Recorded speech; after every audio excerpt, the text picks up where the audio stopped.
Governor of Borno State, Babagana Zulum's convoy has been attacked for the third time. The latest attack occurred on his way back to the state capital, Maiduguri, from Baga town. His convoy was attacked 2 days ago with a death toll of 15 and several security personnel injured. He's safely back in Maiduguri with some of his security escorts injured and security vehicles riddled with bullets from the attack. And meanwhile, the Inspector General of Police, Mohammed Adamu, has condemned the attack by suspected Boko Haram terrorists on a security convoy in Borno State. In a statement, he also condoled with the families and friends of those killed, reassuring that the morale of officers has not been affected by the incident. He states that the force remains committed to the fight against insurgency and other crimes, appealing for the support and trust of the public. Chief Executive Officer, Security Watch Africa Initiative, Patrick Agbambu, joins me now to discuss the rate of insecurity in the Northeast. Good to have you join us, Patrick Agbambu. Now, this is the third time the convoy of the Borno State Governor will be attacked. What is the security protocol for that kind of trip by the governor?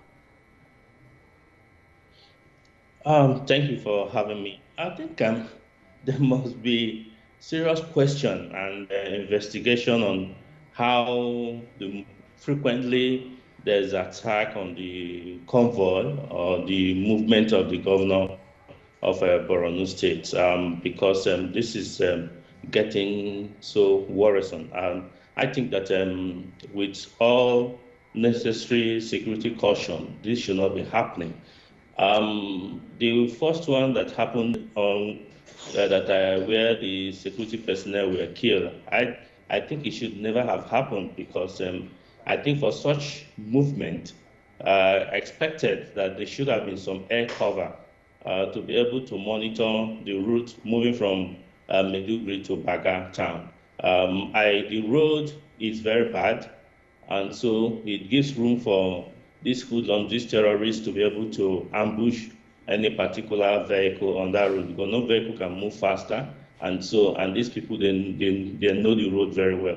So seriously speaking, I think that there was a breach in terms of having a convincing and total security coverage for that movement, and the subsequent ones should not have happened, because when the first one happened, we expected that they should have done a decor and make sure that the road returning back is safer. So there is a serious security breach in that instance. So what should be done to make up for that security breach? Because we're talking about a governor with security details. What about citizens and residents who do not have that kind of security details? What should be done to avoid that kind of breach? Yeah, if you'll notice, I think the Boko Haram insurgents and the ISWAP elements are not particularly now on the populace, on the public, on the common man. They are looking at senior security personnel and senior government officials.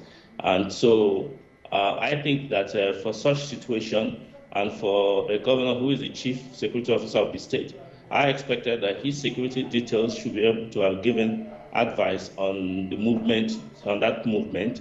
And going further from now, I think before he makes any movement, there should be a proper security check of places where he will go. We must admit that there are still some areas ungoverned, unsecured space in that territory, in those areas, because the land is very vast, and the security agencies cannot cover every bit of it all.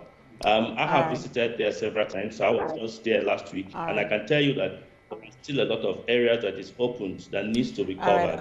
We'll continue to see how things play out in that part of the country. Security Watch, CEO Security Watch Africa Initiative, Patrick Agbambu, thanks for talking to us. Thank you very much.